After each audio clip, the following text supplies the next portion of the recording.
Okay, I'm so sorry, sir. let's get started. We'll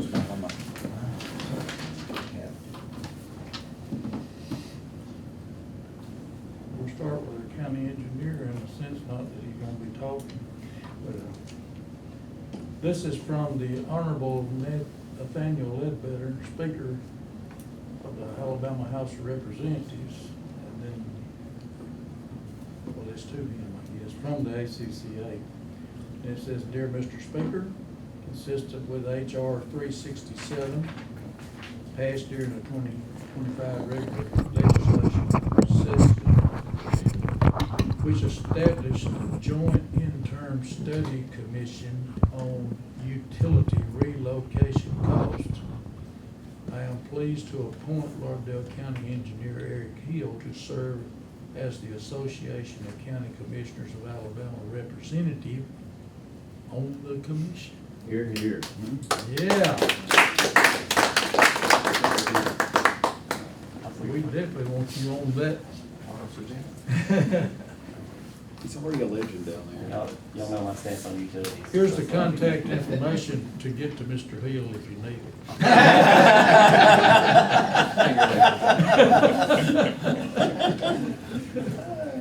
Okay, very good. I mean, we kind of knew that was coming in like that. Okay, it's coming. Yes, sir. Got handouts. Okay? So I'm here today about the roof situation at one place. I've got two quotes I want to give all the commissioners. One is for, pass it down those folks. One is for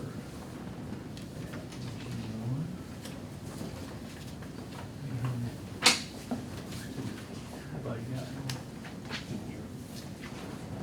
I got, here's this one.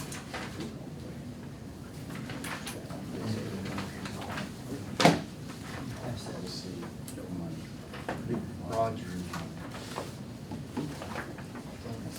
So here's what we've got. We started one place 10 years ago in October. It was October of 2014.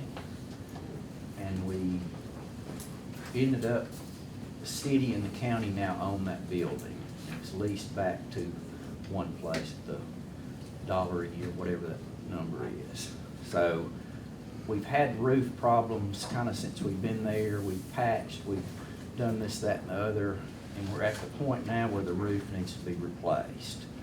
So I've looked at the lease with Chris, and I've looked at it with Billy Musgrove about, is that something one place pays for, or does the city and the county as the owner of the building pay for it? And the consensus is that the owner pays for repairs, it's gone past replacement. So I started out by talking to Ricky over in the maintenance department, and the roof that's on this building is a Duralast roof.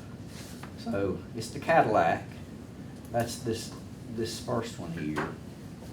The way they bid them, a Duralast representative comes in and specs it out and says this is what it's going to cost, and then they would then farm it out to a authorized Duralast installer. I thought this was way, way, way pricey. So we talked to Henderson Roofing. They looked at it and they came in at $70,500 or so. So what we are asking is that this be a joint project between the city and the county to replace the roof there. The main, I guess, current concern, one of the things we've added at one place is a computer forensic lab where we used to have to go to Huntsville, Hoover, somewhere to get these phones and all these things done when you have a big case and small case. They're phone in every case now. But we have the ability now here in our county to get those things done quickly. Like when we had the lady that was run over by and then burned in that barrel, we had her phone within hours and we were on that guy. I mean, that solve essentially led to that guy being captured and and he's on the grand jury tomorrow. I mean, you know, that's going fast, as opposed to us being beholden to another area of the state. The problem is that wing, that where that is, I've got a picture to it, doesn't really do it justice, but, you know, it's flooding into the building near that area. Hadn't gotten there yet, you know, 100,000 or more worth of equipment in that lab over there. So it's reached the point that it's gotta be done. So what I'm asking the commission to consider doing is take the project on, let us go with the Henderson roofing bid, get it fixed, we get the city to reimburse the county for their half. So,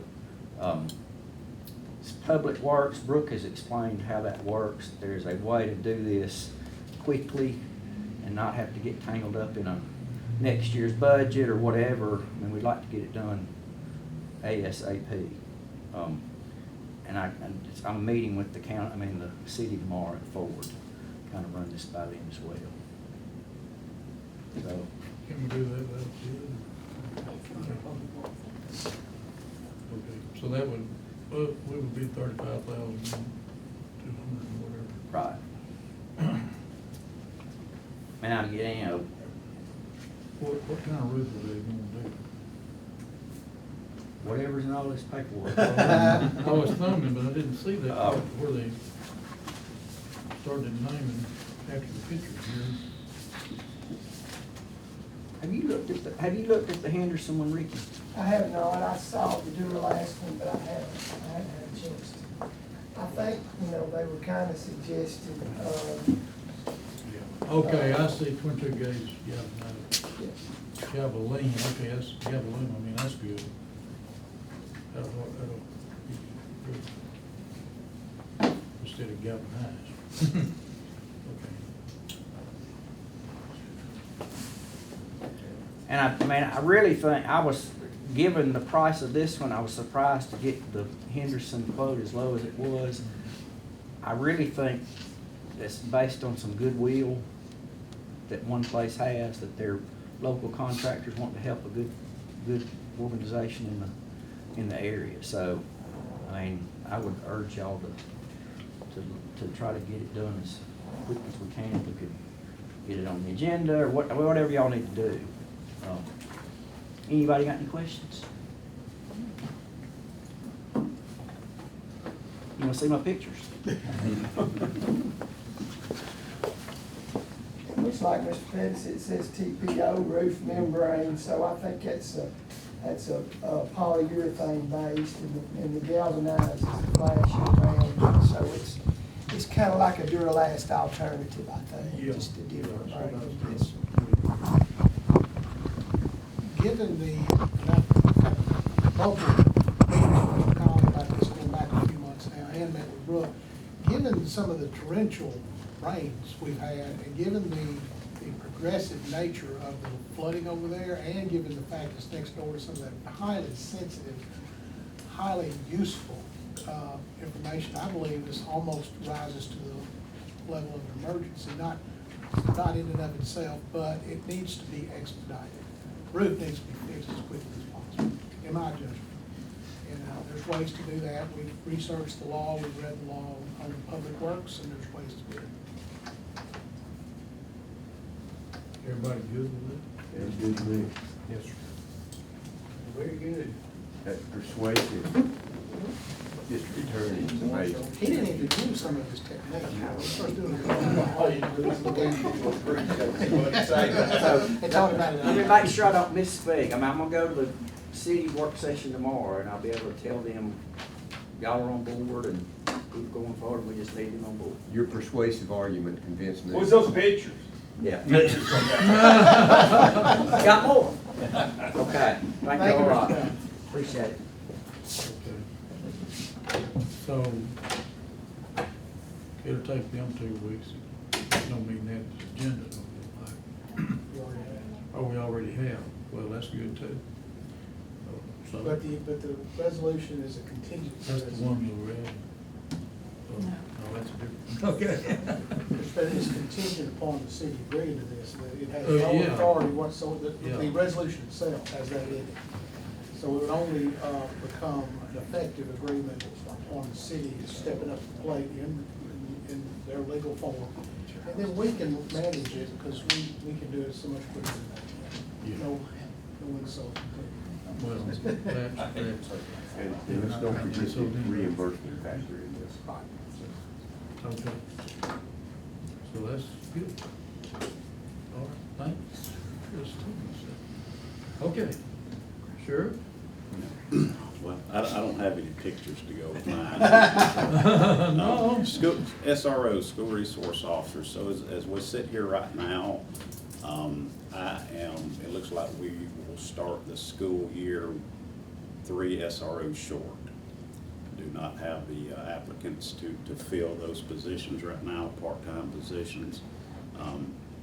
Central, Wilson, and Brooks Elementary are the 3 schools without a SRO. So I've had some conversations along the way, and there's I guess several different ways to approach this issue, from leaving it like it is and trying to keep trying to hire someone at the $20 an hour rate, a retired officer out of somewhere.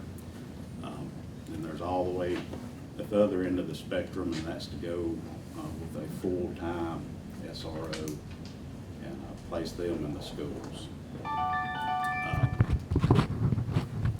Just those 3 spots, not the whole 10 school system, but those 3 spots. And then there's the in the middle type thing that probably would require a little bit of research from an HR standpoint and stuff like that. You know, y'all, and a school resource officer is exempt when it comes to RSA and their retirement and stuff. They can draw full retirement benefits and make up to $52,000 a year. A lot of places pay that. Morgan County pays that. Madison County pays that. I think Limestone pays that. A lot of places mix and match, and that's what we would be doing right now if we went a certain route with it. But anyway, just put this on the table and bring it to your attention. I am 3 SROs short, and it does not look like I will be able to fill those positions at the current standards we have now. The requirement, the standard, $20 an hour, part-time employee. So, what's that total, Joe? What's a SRO officer currently costing per year? $29,760 at the $20 an hour rate is the base pay before any ball games or extra activity. Now, I don't know. The school handles that, though, don't they, all, any extracurricular? I understand. It's either that or one handles that, one handles the benefits, right? Is there some of them that's got benefits? Is that how that works? Maybe, you know, we had a change of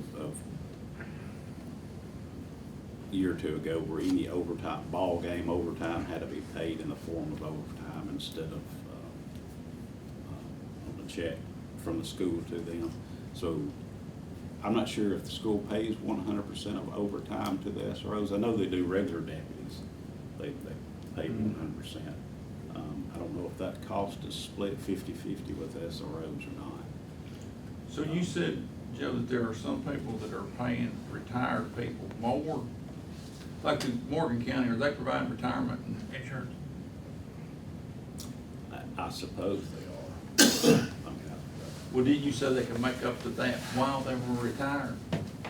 yeah, they can draw full RSA benefits and still be retired and make up to $52,000 is the exemption that SRO, being an SRO gives you. I don't know what other benefit package they've got tied into it. So that, and I would assume that doing that would still attract the retired officer to that position.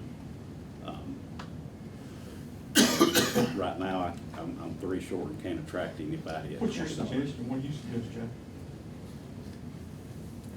I think we could place 3 full-time officer deputies in there. Can you find 3? I I can play, if we go that route, I can place them now and hire in on the backside. Replace like that. Sheriff, what would keep some of your more experienced officers from wanting to move into that? Talking about full-time or 52? Full-time. Full-time. Full-time, nothing. And so that's gonna cost you more because you're gonna be paying a higher salary. And the school would have to agree to You it, take a half, because they pay half. you split it with them. Yeah. I mean, Well, you take the highest, say, the highest paid guy I got, and we move them into an SRO position. The school is gonna have to be the one that's okay with that, because we're already paying that guy the highest top. That's level. true, and you're backfilling with somebody, You're yeah, so backfilling, the money's and the same to Our us. pay range to Yeah, backfill is 39.5 to 45, 475, so that's, you know, Mr. Chairman, if Sheriff doesn't mind, we went through this same thing with the city, starting out with the conversation of part-time and full-time, and I know Commissioner Nix was an SRO during his time with the police department, but one of the added advantages to the county, if the county were to explore this, is especially during the summer months when your higher crime and higher call volume is, those SROs then fall back into other positions within the sheriff's department and can help supplement some of those what would typically be costing you overtime to pay. So there really is a benefit to having that full-time position there and the flexibility it gives the administration when school is not in session. And y'all, we probably need to be a little proactive on this number right here for part-time. Yeah, I think both systems, if I'm not mistaken, pay part-timers already. Both local school systems pay part-timers $30 an hour. Is that right? And it seems like a mix might be what you're looking at. I don't like the idea of any school not having one. It's 20s, we're paying $20 an hour right now. Right, and you're just not gonna get seasoned veterans that you're gonna want that have been through the academy and have experience. But I think most part-time rate now in education is 30 an hour. It's a little bit of their problem. Their certification was different with some of them. So they couldn't set a criteria of what each one of them could do because they were all different. Like some of them were certified for different things, right? Like, you know, transporting and things like that, whatever you had to have them do. Some of them could do certain things and some of them couldn't. Boy, The part-timers? Yeah, Yes. so It talk depends on about- what they're what they were trained in they're gonna have to previously. be A post certified, right? Correct. Yeah, So they're we gonna have to be cannot- Alabama certified. Yeah, we can't put anyone in the school that is not APOS certified, and will not put anybody. Well, and here's the thing, I don't know that we want to give them any extra money for anything else above that to be a resource officer in school. Sir. We wouldn't want to pay any kind of premium past that for anything they have. I mean, if he was an explosive, you know, expert, I mean, that would, I think the $30 would be a flat Oh, rate for everybody. You're saying that would be your That's the $30 an number. hour if you're an SRO, yeah. So not talking about full-time, talking about. I don't know, Well, I'm just so saying it probably might be a mix. mixture, yeah, I Probably don't know. mix is what we're saying. Yeah. Like you. Yeah, a mixture. But I think if this number, I think if you're not proactive to some degree, you're gonna have to start hiring more full-time ones. I agree. Now, I don't know what that number is. You know, you may wanna go to 25, see what happens there, and then, I don't know. Well, there's I guess, when it comes to SROs, they kinda got a lot, what do you call it?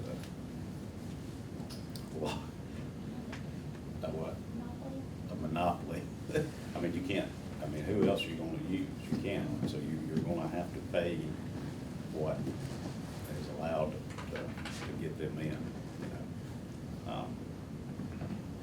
And again, there's, you know, and without talking more to HR and figuring things, you know, there's a contractual thing I think we could do, $52,000 a year, contracted out.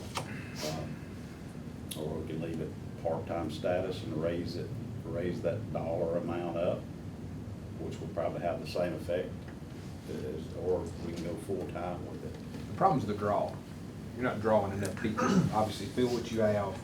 And if something happens to somebody else or they step away or something, you just can't draw with what you're That's what I keep hearing from. Well, bear in schools. mind, I mean, law enforcement officers, generally speaking, like when I did it, we had trouble getting, I had a history education, right, background.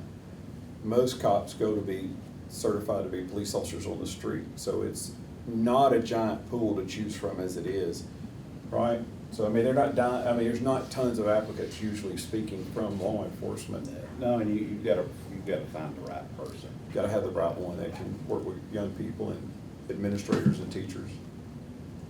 But, you know, the school starts in. Yeah, we probably need to decide somewhere. Couple of 3 weeks, and, you know, the full-time, pretty confident I could feel, you know, I've got full-time deputies right now that if offered the opportunity would go into the schools. What did the school system say? Because you and I had a brief conversation recently about their skin in the game and what they're wanting. How did that conversation go with Beavers? Yeah, so any representative I've talked to from the school really like the idea of full-time deputies. Whoever makes the decision on the money over there, whether it's the superintendent or the Board of Education, I can't answer for them, so I don't, the feeling I got, they were okay with, if this costs more money for full-time people, that they would be okay with it, but now, I don't, I have to let them do that, so. So going back to, generally speaking, the SRO thing's pretty new to me. We pay half their salary and some of them do have benefits, and do we pay half and the school pay half, or? None of them have benefits right now, they're all part-time status, aren't We they? pay half, school pays half, the school, they go to the school to fill up with gas. To get insurance Some of them do have insurance. I think so too. that the county provides. Yeah. We provide insurance for them. Yeah.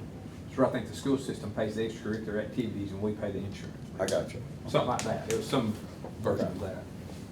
So I think that's where I we're. can't remember the details. But it was. Well, I mean, you know, skip the curricular, some options. So Sounds good. I do think we don't want to shelve it if we can do something, because like he said, school's coming back pretty fast. I'm not sure if we got August 7th's the start Meeting. date back. a meeting on the 28th this month. Today's the 14th, the next opportunity is the 28th for a resolution type thing, and that would leave me very little time to put things into place. Commissioner Black had an idea of maybe 3 of y'all get together, iron it out a little bit. You got time Absolutely. to do that? I mean, that'd be fun. Yep. So, yes. That's all I've got. So y'all can go to work on that. And we'll make a decision. The next meeting. And I'm good with that, as long as we stay with, we'll do the insurance, school pays gas. And then we'll split it. I'm good with it. They are, I don't know what school they got. Salary would be the big, how you do salary? 3 or 4 different options. Yes, sir. Okay. Good. Mine's real simple, I don't have anything. There you go. No pictures, no complications, no school. There you go. Go Billy. Right. Ditto that. I paid you my money this month, and you. Sorry, I gotta give myself money. I did. Give Don't myself forget money. to your Right. Give me a number. Okay. I'm just glad we got air today, that's. Miss Holmes is not here. If she wants to speak, she can come. And, okay, Eric? Thank you, Mr. Chairman. A few quick things tonight. First was just an update on paving. If you'll notice on the agenda, there's a few Rebuild Alabama resolutions on there. Paving is, it's been a month group was just starting the last time we were talking. And so we were pretty concerned about it because we were well into the summer and they hadn't started yet. Well, I can't say enough about how good a job those guys have done. They've come in here actually with 2 crews, and they were paving basically 2 miles a day for several weeks. And so they've really knocked it out, done a really good job. And so been real pleased with that. They've been working their way west to east. You know, every year we forecast and we plan, we try to, you know, scrape every dollar we can to get miles paved. And this year we just had several roads that they just needed full rehab, basically. So on a typical, you know, resurface, we just go in and we put 1.5 inches of asphalt down and everything's great. And we go in beforehand and we fix, you know, there's a bad spot here, we fix it, usually with our soil cement stabilization project or process. We'll do that, we'll fix those spots, and then we pave it. We had several roads this year, like County Road 27 being one of them. I don't know if you guys went out there, but I mean, it was, one, it's a very long road, and 2, it just had, we probably had a mile of rehab. So when we rehab, and we fix that stuff forever, and it's the right thing to do, and I'm glad we do it. But when you do that, we end up putting down 2.5 inches of binder first. And so that costs more than the wearing surface. So it hurts that budget, okay? So these resolutions tonight, what we're doing, we're actually swapping a few roads around on our Rebuild Alabama list. And so like County Road 27 being one of them, it was not originally a Rebuild Alabama road, but we'll put it on there tonight, which means that we will pay for that paving with Rebuild Alabama funds. And then County Road 52 is a road in Anderson that we were preparing to pave. It would be one of the last roads we paved before October. We're gonna pull it off the list, and we'll wait and put it on the list after October. So we still intend to pave it this year. It'll just be next fiscal year. So we're doing a little bit of fancy footwork with our budget numbers to try to keep everything in order. And it's so I will tell you that we are. It's an overrun, but it's an overrun because we're doing it right. I mean, I'll just remind you, we could go in there and make these things black, but it won't. We would be back doing it. And so we're doing it the right way, and it'll pay off. It'll pay off. So I just ask you to trust me on that and know that we're stretching as far as we can. And we've got some new ideas I think that'll help us in next fiscal year too. We'll talk more when we get into budget about some other things. I've talked to a couple of you about it individually, but I can't say enough about our guys, their paving crew. That's another one, like that Rogersville Heights Road we did up in Rogersville. I need to take you guys out there to show you that. I mean, that was such a unique project. You know, that was a little subdivision road that they basically had a church pit in the back of it for years. And, you know, one week they ran 160 loads, triaxle loads of church out of that little neighborhood road. And to say it was gone, y'all, it was gone. We could have had this meeting in some of the potholes. I mean, it was gone. And we did a full rebuild. I'm talking about from the ground up, full cement, full binder, full asphalt. I mean, it's a beautiful road. I'm very proud of it, but that's a road that we had just budgeted to resurface, right? Well, we probably have 3 times the funds in that road that we had to. But that was a very extreme situation, and Lord willing, we don't deal with those much. That's, I just kind of want to explain those resolutions that are on the agenda for later tonight. Also on the agenda tonight is the Kenworth bids. That's to repair the dump truck that was turned over several months ago. We only had one bidder. Nextran was the only bidder. We gave them 2 options, one to actually repair the dump bed or replace it, and they didn't even bid on repairing it. They just want to replace it, which we're happy with. So they were the only bidders, so we'll get them going after tonight's meeting. The third thing I have is this plat here. If you guys recall, a couple years ago, we did the Forest at Highlands subdivision. That was the one that was back in the very last era of the planning jurisdiction, if you remember those days. This is the David Whitten project that borders the Darby Farm out there off of Huntsville Road in the very back of Highlands, that city subdivision down there. Right on the river. They have built this road, this Highland Cove Road. They have built this road. Basically, the developer is just kind of reevaluating the lot structure based on the economic times, I think would be the way to say that. And so they're adding 13 lots. So nothing's changing, the road's already built, they're not gonna build anything else. They just changed enough lot lines.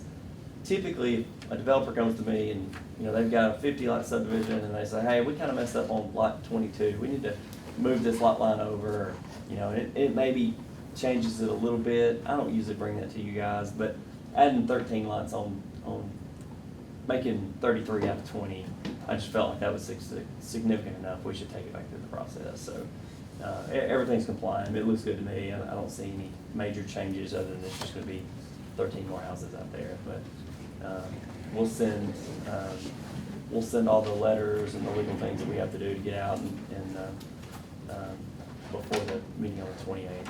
But I just want to bring that to you guys tonight. Was this on the road and subdivision? Yes, sir. You could. Yeah, so this is the one, the dam's just right here. Yeah. Yes, Yeah, where's the easiest access to this? The only access, it's off the east lakeside, east. All the lakeside east drive. side. Yeah. He bought that house right before the river tore it down, made that access. That's how he got his access road, and he wouldn't have any luck selling those bigger lots. So Is that back down by their park down there? go the other way. Go the other way? Go there, go the other way? Yeah. Okay, Yeah. okay. If you It's see- the backside of the Darby property. Yeah. Okay, so it's The park. park go down there, it's just on the back side of the circle from the park. Okay. This is actually part of it. Yeah, it's gonna be a nightmare getting Yeah. fire trucks and everything else down there. He couldn't sell the lots at the size, so that's why he split Responsive them for that down. area. Yeah. If you'll see on the left-hand side where it says Highland Cove right there, there's a dark black line. That's actually the city-county line. So where the word Highland Cove is written there on the left, that's actually city. And so That'll continue to be the only entrance exit right there?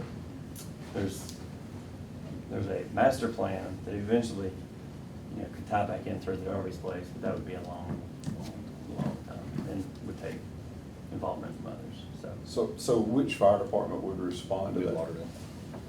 So they would go through the subdivision to get to that? We would go out of St. Florine through the city of Florence back into the county to get there. The hope would be that after all this is said and done, that the county, or the city annexes it. That's where I was headed, is why didn't he pursue from the public safety side, the city, since it's already, the entrance exits right there? we don't require curb and gutter, the city does. This road bed was basically already built. I mean, it had been there a long time, that, they pretty much followed the existing road bed, and so there's just a lot of low-hanging fruit, you know, to do it the way we It's do the it. cheaper way to go, right? Yeah. And this is on a ridge, you could have done curb and gutter, but I mean, all these yards have been coming down from it, so it's not much water, you know, it's just, it's a nice product what's out there now, it looks good, but, Something like this, because of the neighborhood, is there a public hearing that happens over there with those folks? we send, by law, we have to send letters to all adjoining property owners and all utilities, and then, 'Cause I can imagine if I lived over there, yeah. right? Last time, They showed up here. Yeah, that's gonna be a problem if I The lived Darby over there. family came, and a few people came from right around there, but we only, by law, only notify the people that actually order it, so it's not, we don't send it to Richard the whole Todd nation. actually came. Wow, I didn't know it was Richard. I would ask him about the night of the hunting accident before the Super Bowl game. Live He in did Martin. show up. As an Auburn guy, I didn't even know who he was, so. Whoa, He was super nice though. It was a nice guy, very nice guy.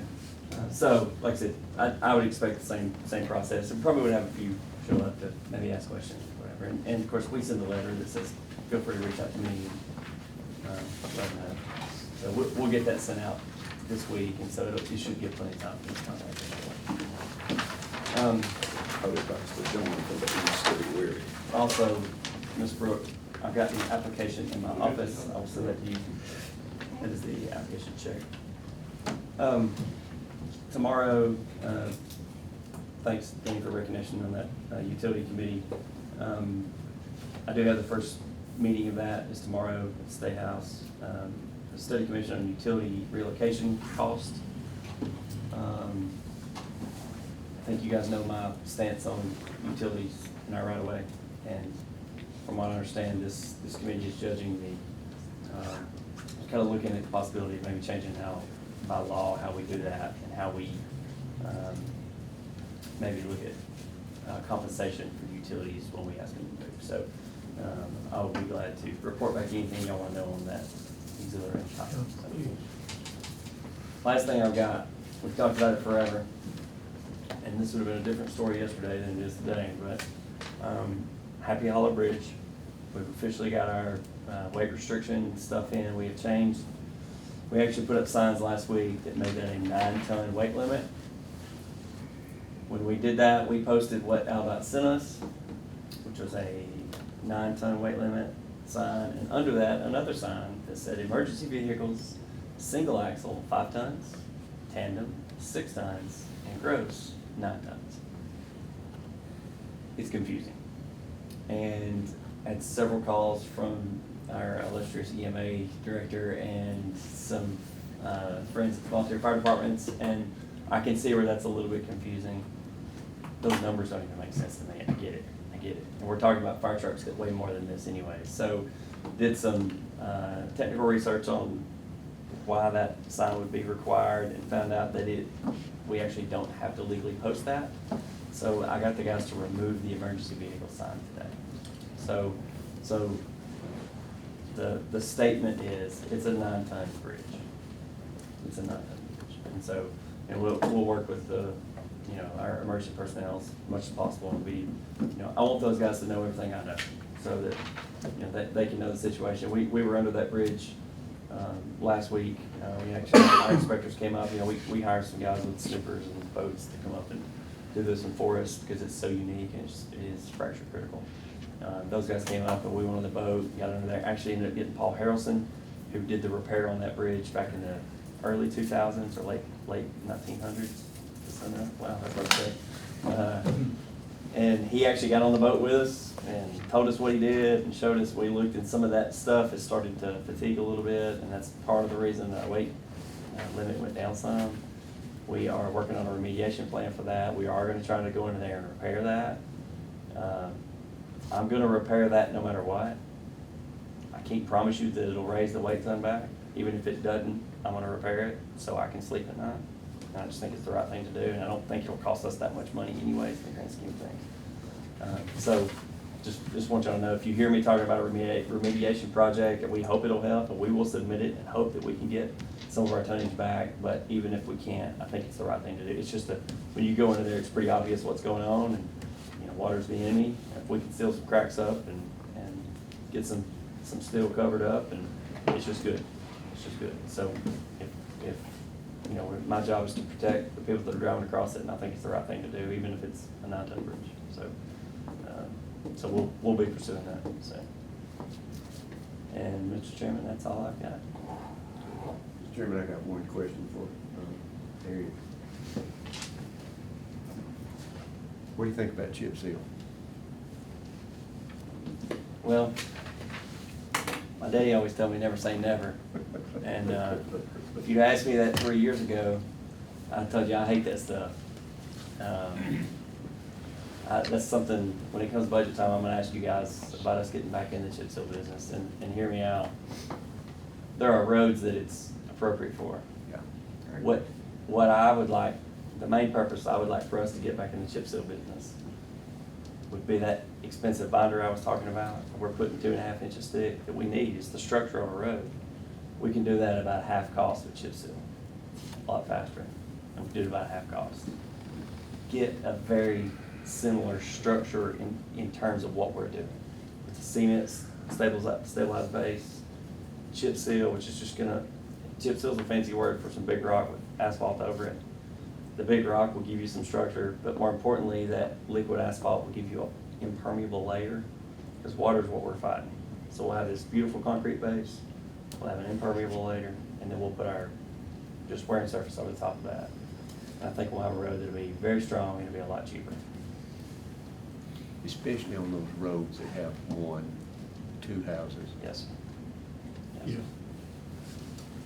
And as y'all know, even though we try really hard, and the guys they do a great job with what they've got. Trying to patch a chip seal road with asphalt, it's just, you can't do it. You can't do it. I was on a road this morning and talking to Commissioner Black about it, and go up there and it looked like a Dalmatian puppy. It was It was that gray, that light gray, chip seal everywhere with just black dot, I mean, just everywhere. And so they tried, but it's just not, it's not the same thing. But when we get back in the chip seal business, we could just go through there, shoot it. The other reason that we got out of it, I'll remind you, that stuff was, it was old when I got here. And it just didn't work properly. Our equipment didn't work properly. And so, you know, it's, I would love to tell you that I knew something now I didn't know then. I don't know that. I just think after looking at the numbers and looking at how we do it, I just think it's a good investment for us to get back in and we'll be able to cover more miles and still get a good product. I think it works good, like basically so-called flat roads and maybe rolling hills, but on hills. No, yeah. I think we wasted our money on You're right. that. Yeah. Well, and if you use it and cover it, even on a hill, I think you'd be okay, but, Might, Yeah. depends on, I guess, still a little more. yeah. I'm just thinking like, hill that coming out of view shows going. Yeah. The one over there at Center Hill that went off Possum Creek. Yes, sir. So, and it's nothing Tom can do about it, but I mean, garbage trucks just gonna tear it all to pieces and trying to That's right. go down there and stop at that house. Yes, you're right. And that's just life, it don't work. You're right. Well, I do think it'll be a very effective binder layer. I think it'll be good for that. And it'll give us, you know, asphalt's flexible anyways, okay? It moves little, it moves. Chip seal moves a little bit more, and so having that cement, don't move. Have a little bit flexible, and then having a more permanent, flexible wear and surface, I think will be a real good product. You're gonna bring that up, but. Yes. Good. Let me give you a pothole between Home County Road 33 between 50 and 76. Okay. Got it. Anything else? Okay. Tom? Just a couple of brief things. We got the bid back in from the public. They just want to renew our contract this year, first of four. For the tipping fees, the same as last year, 29 cents, $29 a ton.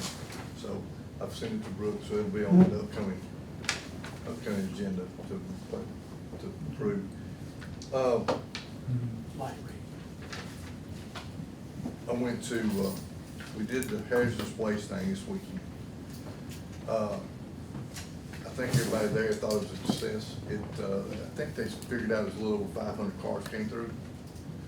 And they were lined up at 7 o'clock. They weren't supposed to start till 8. And so it was, they run out of boxes to put stuff in. So this company takes, in a 54-foot trailer, they ran out of these boxes, these body boxes that Roger could get laid down in. And they filled it up, they ship it to Virginia, and they dispose of it there. They take the paint, and they take the colors out of it and recycle the paint. But all the other stuff, I didn't ask what to do with it, didn't care. Yeah. Well, I'm glad it was a success. It was, I was amazed at participation. had some people try to come in the back door, but we kept them out too. I thought I could get in. I wanted to be there, but with a few things I couldn't do that. Well, there was a whole lot of people that was there that you know, and the majority of stuff that we got was paint. And they were pretty patient, because it was probably an hour wait to get them in, because they only had 3 stations to get them up to. We were running 3 cars at a time and unloading and stuff, but it was pretty amazing to see how much stuff brought in. So, the suggestion was made that we do it again next year, but in December. Because I about died. Oh, I see, okay, that makes sense. Well, I'm still back to where it was good to get down there, so I get a lot of Amazon cardboard, so I just find it. But no, No, everybody, Everybody. everybody came through with more than happy, pleased. We had a lot of people I knew lived in the county came to participate. Still two garbage cans to do it. So, but, yeah, I think we got a lot of stuff that we've been thrown away. A lot of people I was able to educate a little bit on what to do with paint, how to take care of it and bring it to the landfill. They didn't realize that. So, but we had one older lady came up there and I stopped her and I said, okay, you want to pop your trunk? She said, it's in the floorboard. I looked over here and there was 2 bottles of ant killer. I said, you don't have anything else? She said, oh, that's it. I said, okay. So she sat in line for over an hour to bring me those 2 bottles. But, so anyway, it was an experience, but I think it was beneficial. You got your money's worth, that's for sure. So, I appreciate y'all doing it. Like I said, I think it's something we need to probably, the more we do it, the better off we're getting this stuff out of the system, I think. Yeah. So, the last time they did it wasn't until 2023 when they did it. So, but the group, like I said, the corporation that does it, their business, they're out of Virginia, but they have workers, have satellite offices in Birmingham. They're the ones that came up and did it. They cover Alabama and Georgia. There's some in every state that do this. And those guys, whatever they got paid, it wasn't worth it. They should have got paid more. So, but anyway, that's all I have.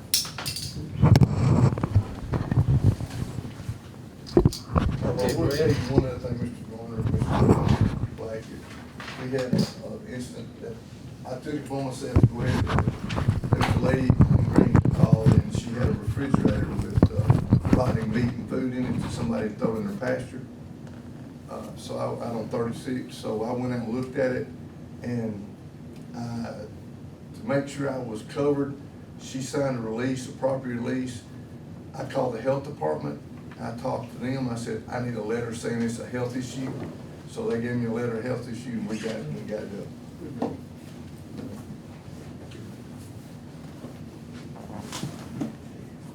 Garner did it. I think it comes from those apartments up there on 296.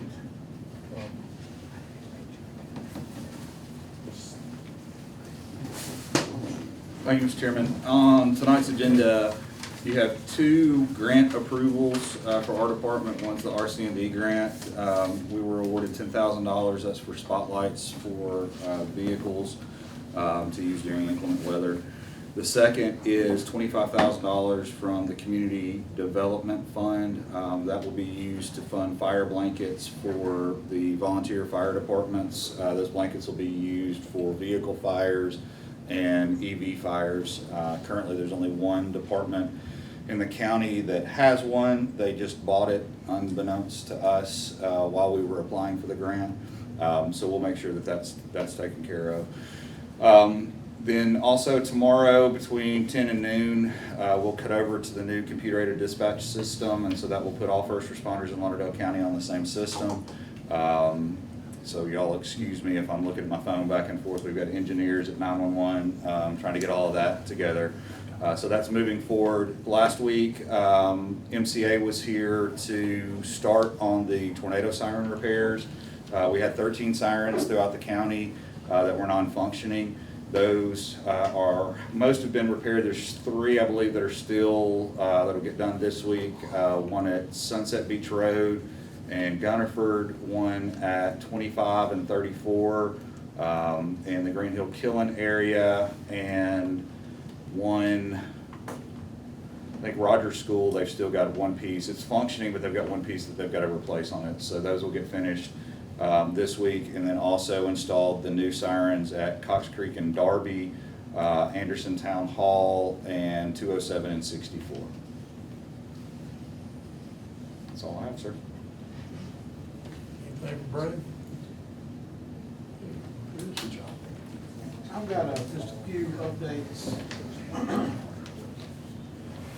There is our motion for summary judgment and brief in support for the liquor tax. I noted that Mr. Moore for the city of Florence filed his this afternoon about an hour ago. That's good. Let's move things along. So the next thing I assume that will happen if he follows tradition, is to set a hearing where the lawyers can either by Zoom or come see him personally. And again, Judge Simpson's retired, so I don't expect that to take long. I mean, he moves pretty fast. That's his style. I looked at the public buildings laws, and anything, and this is in reference to the possibility in the future of the Underwood Senior Citizen Building being given. Anything that is given, deeded to the county, either the county in name or an individual office holder. For example, if they just went out and did the deed and filed it and gave it to Danny Pettis as chairman, it vests in the county itself. That's number one. Number two, I'd love to see ahead of time what they propose to do in the way of transferring title, because I know that I've heard that they're gonna wanna still use the building for certain purposes. But then you get into reservation of rights issues, when the county has to be kind of careful about that. I'm not saying any of this can't be done and hurdles can't be crossed, but it would sure be nice if they'll let me in on the front end rather than the back end, as far as the process. I don't think, well, we haven't got to that point I know, yet, right? that's But why I'm being way ahead of time Yeah, in yeah. telling y'all this. Yeah. I've got Tom's bid stuff that I'm gonna look through, and I'll give Tom a call. I'm sure this will be a formality on the solid waste. And then finally, I have had a terrible time getting the attorney for Northwest Shoals to respond to me. And that's unusual, because he was very responsive. I'm not sure if he's ill or what, but he's a managing partner at Hand Arundel. That's not normally the way managing partners do. So I basically just texted him today. I said, "Are you getting my emails, or is everything okay?" And then I asked him if he's going to the state bar convention, because I'm happening to be going. And so I was kind of hoping he'll be there so I can, get him off to the side and talk about this. And then finally, I want y'all to be thinking seriously about turning me loose to send a letter notifying them that we want to separate the issues of MOU and lease from the appropriated monies for construction for the legislature. See, that was all part of the MOU and lease, but then when they slowed way down and started saying, well, we're gonna wait for Florence, wait for UNA, et cetera, time becomes more and more of the essence the more time goes by. So think about that, if you would please, because I think that's probably gonna need to happen the way this is going. UNA has the MOU, their counsel was out last week, he too is sick, but they said it looked good, so I imagine I'll hear back from them into this week. That'll require a resolution, and then we'll go forward with the leases for both Florence and UNA, the actual leases. When that happens, I need to start talking to y'all about projected dates of completion and projected dates of occupancy. I say projected, but MOUs are one thing, leases, require just a tad bit more specificity. But other than not hearing anything out of the Northwest Shoals attorney, everything else is moving along like a snail, but moving. And that's all I have. Anything else for Chris? Rick? So that's real quick. We want to kind of look at a change order for the work on the third floor through H&N and, what happened, I think, was, we kind of fall right in between the gray areas of where buildings height-wise has to be sprinkled versus whatever else you can do. And so we had, some people look, and the architect looked at this, and this standpipe is it's just a standard system. It's an alternative to sprinkling the building. So we'll put a fire department connection on the west end of the building where they can hook the truck up, and this will put a hose drop on every floor. So this, per the city's fire inspection, this was okay with the chief inspector, and he approved this, and we sent it to the architect, and he said this was a lot better alternative than trying to sprinkle. It's a lot less maintenance involved and a lot less annual testing and stuff. So Florence City's approved it, and the fire inspections department's approved it, and that's just a change order to go through H&N and have them go ahead. Because basically, I don't think we'd get a certificate of occupancy if we don't, you know, if we don't have the standpipe up and going. We'll get rid of the third floor. And in lieu of the other work, this'll also service every other floor because, you know, for the AC project, we're gonna be taking the ceilings out on 4 and in the basement. So this actually, even though it's change order on third floor work, it'll actually hit all the other floors for future work too. And it just seems like the smartest and the easiest to maintain, you know, alternative to trying to sprinkle and take care of all that. So I give you all that, and that's in lieu of a change order. And then there was one more quick thing here, guys. It's we've run into, it's camera work. So we figured out kind of that cameras that we have, that we took down to reuse, are pretty old school. They're pretty old technology, and so they're not gonna work with updated system. Plus, we took down 5 cameras. The way we broke up the courtroom, added the courtroom and broke up some of the hallways. The old 5 cameras we were gonna put back, it's just not enough coverage anyway. So Denmark and Randy helped me with this, and we, not in lieu of a change order, we just kind of wanted to do this. It's outside of our project, but as an add-on, it gives us coverage everywhere, and then later on, as we update everything, this is in the cloud is versus being on a, you know, recorded to a server. So Denmark came out and looked and, you know, kind of told us we need these 11 cameras to cover, so.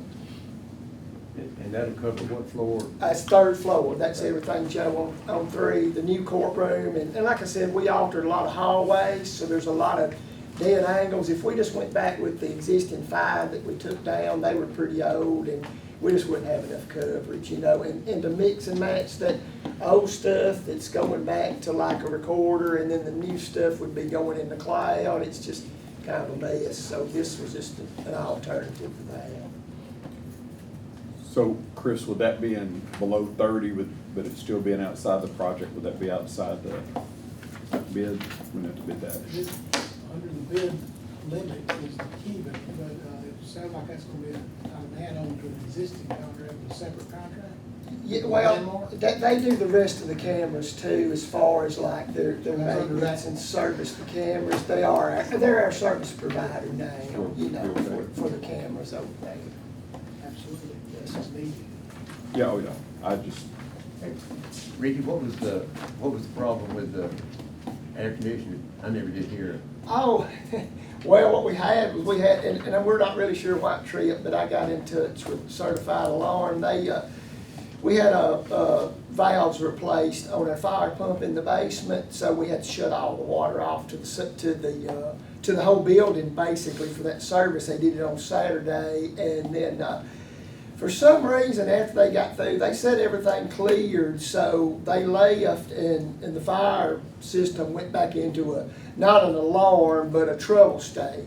So it shut our system down, you know, not to put any more air into the building. So we had a little trouble getting it reset, but I figured out on the phone with Certified, they kind of walked me through where we had a switch bad, so we were able to get, I got it back on and running. But it was kind of, you know, in lieu of that work we had done Saturday, so it wasn't anything major, thank goodness.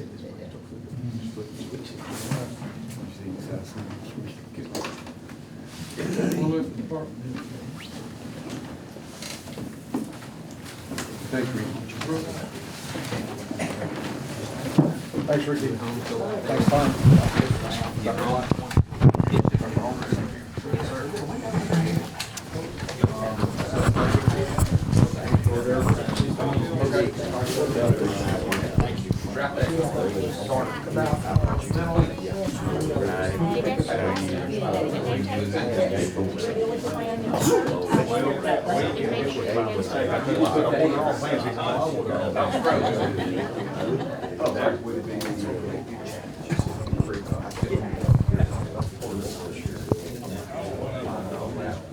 Those were probably made. Those were made by. Right.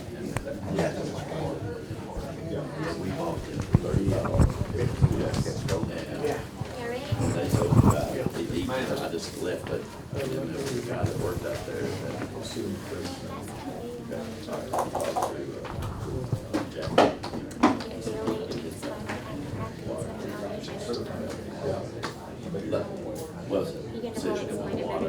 Yeah, I'll send you Craig's shop, okay? Yes.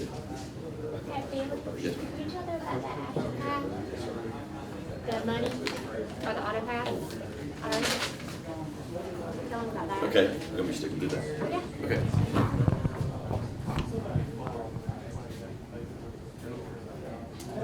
All right,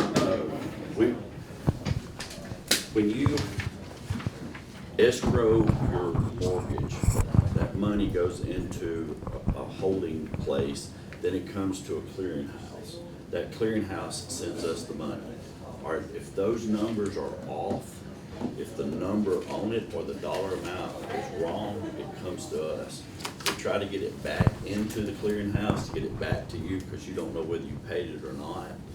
This company right here we've ran into, they're an extremely large company. What they do is take that information and they make sure it's right before they let them pay it. If they don't, they send it back to that clearinghouse to let them deal with the taxpayer and then before we get it back to us. This is a major headache in our office because we get money, we don't know where it's gone. The taxpayer thinks they've paid.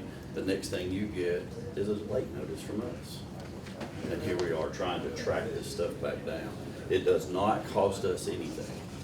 They charge the clearinghouse 50 cents per parcel to do that.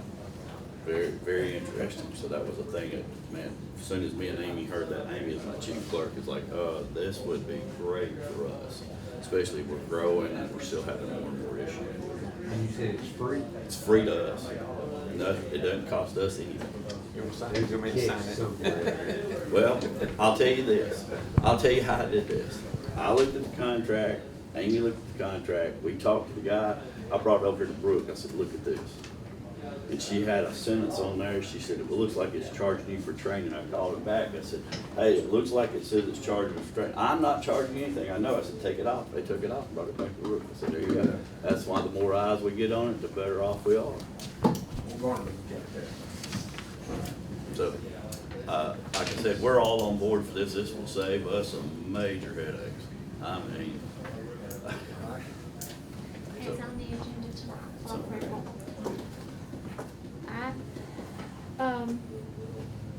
What I've got, it'll be on the agenda on the next meeting, is the forestry specialist. They've got a outlet that doesn't work, and what they're asking for, it goes over their budget by right around $500. So at the next meeting, because their shop doesn't have air conditioning, so they've got a camper pulled up to it, and they need the plug to work.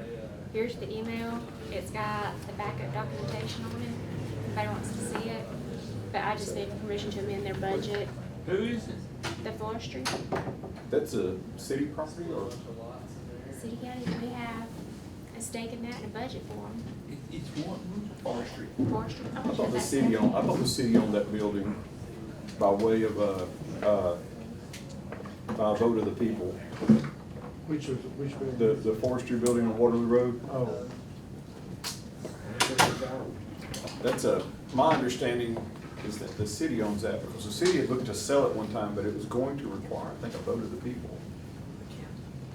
But we budget and we pay for a good bit of their bills. That's one of them. I can get a copy of that budget for you for the next meeting and a copy of that email. Can we do that? Well, I'm curious, did they go to this, did they hit them over? Is that where McEachern used to be? Right? Used to be on McEachern, right? Thank you. He retired, didn't he? Yeah. Appreciate you guys. But it's the same building, the one across from Wildwood Park. I wonder if they tried the city, if the city owns the building. How much do you don't have to, I mean, if you just know, but you don't have to go find out, how much do we budget, you know? I don't know off the top of my Okay. head. I just Right. printed that off before I came in. 'Cause I just wasn't never heard that we were What's involved. it in? So they will camper Is it part plug, of appropriations? a camper I plug. think so. I don't remember for. I would want them to have air conditioning, I just didn't know that we had any skin in that. Can you look at that? Can you look it up, Yeah. Mr. Black? for you all, sir. So they're needing probably a 50 amp plug or something receptacle. It's costing them $1,700 and $4,360. so we need to. We do appropriate them $4,658.95. And then it says budget items as needed.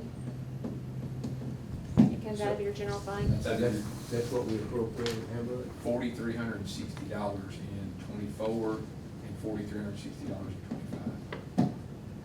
And so far this year, we haven't paid anything to them.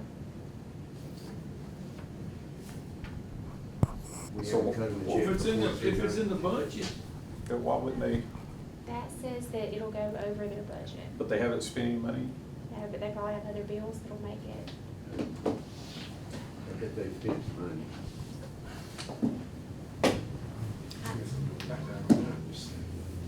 The next thing I've got is, I got the copy of the bids, or the bid that Eric talked about. I don't know if anybody wanted to look through it.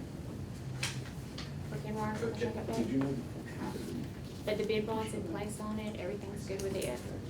The next thing, we talked about the appropriations back at some point. I think there's a lady coming at the next commission meeting. We've gotten in actually 3 requests today for budget. So what I'm doing, that I'm gonna put with your budget packets when the time comes in the next few weeks, I've got written on the front cover how much I budgeted last year and how much you paid last year versus how much they're requesting. That way, when y'all look through them, y'all can see it, and y'all have a copy of the letter.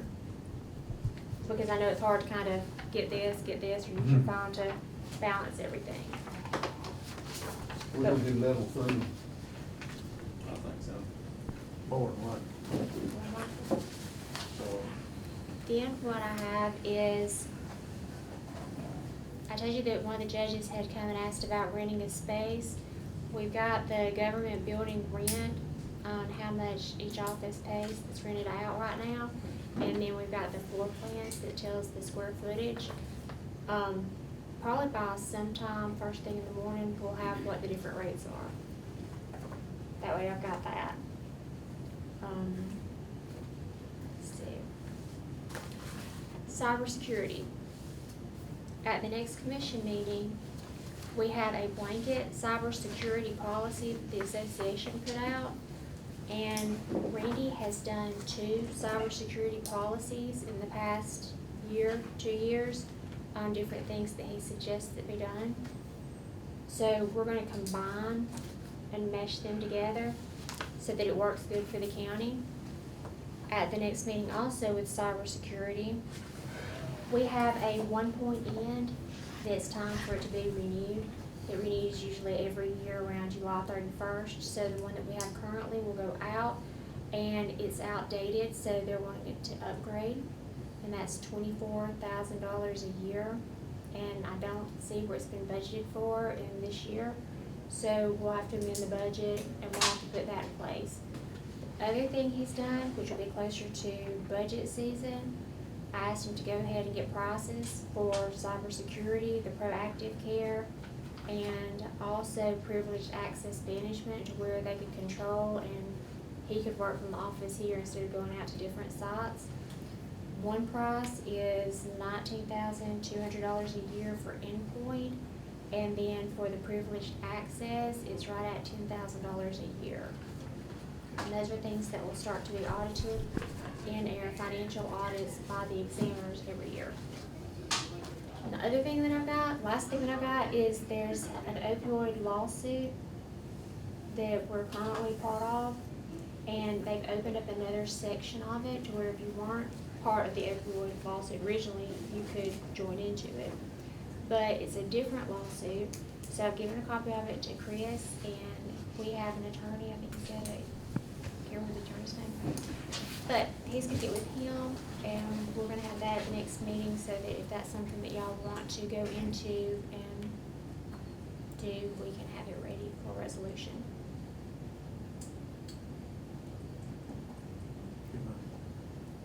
It's a class action. Yes. Yeah. I don't think it costs us anything. It does. It's Mr. Jones. is the main attorney for the class action lawsuit. And what they'll do is they'll take out their attorney's fees before the money comes to us. Going back to the contracts for the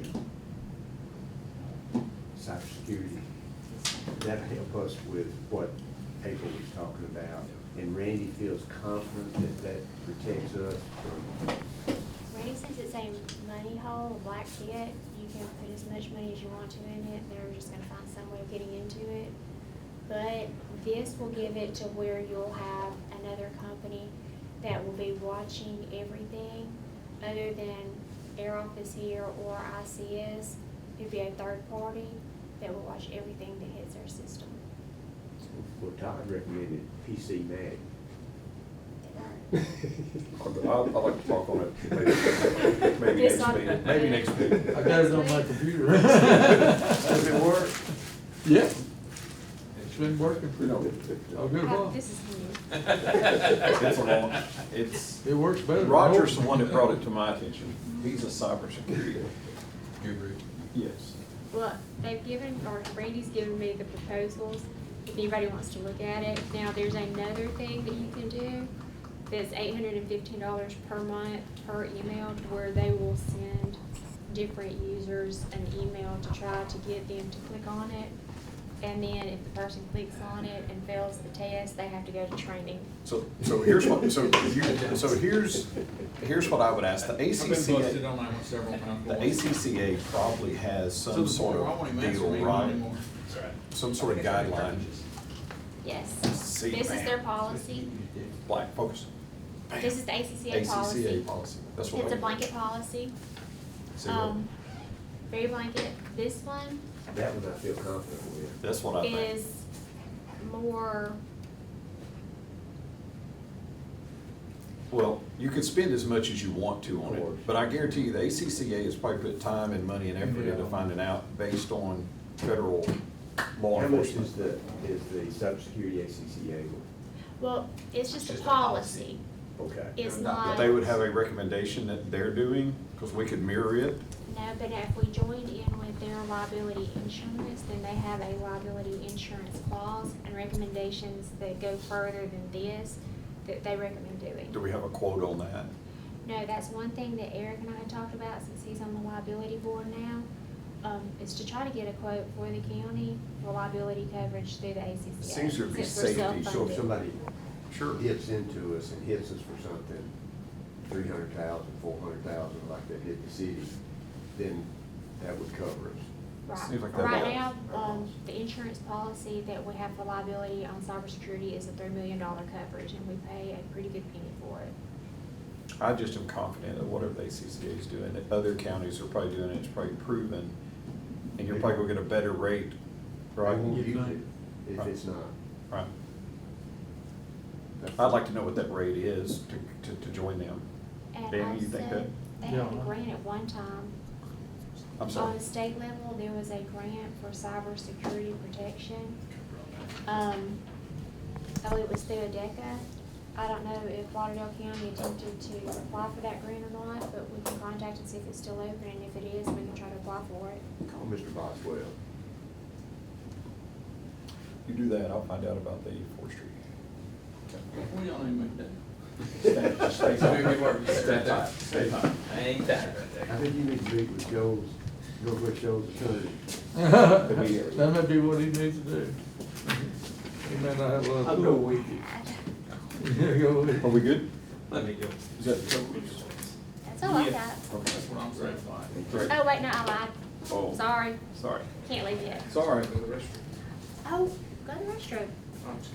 Alright, this is what I'm looking at for budget, since we haven't really discussed it.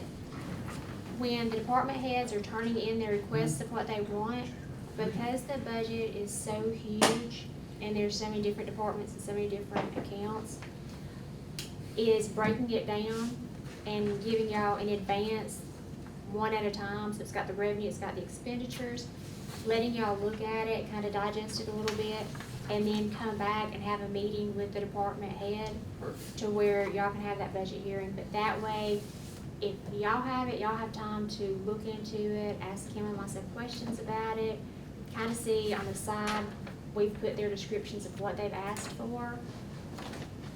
And that way, it's not somebody right in front of you asking for something, and you don't have that sheet of paper to look at in advance. Well, when you make eye contact, it's just like, you know, it's hard to say no.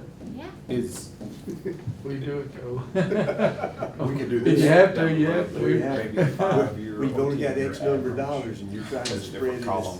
far as you can. Something Yeah. Kim could work on. Sometimes Okay, it's so hard to Joe will figure out wanna what do to say that. no on. Joe will head that up. I like how you put words in Joe's mouth. Joe.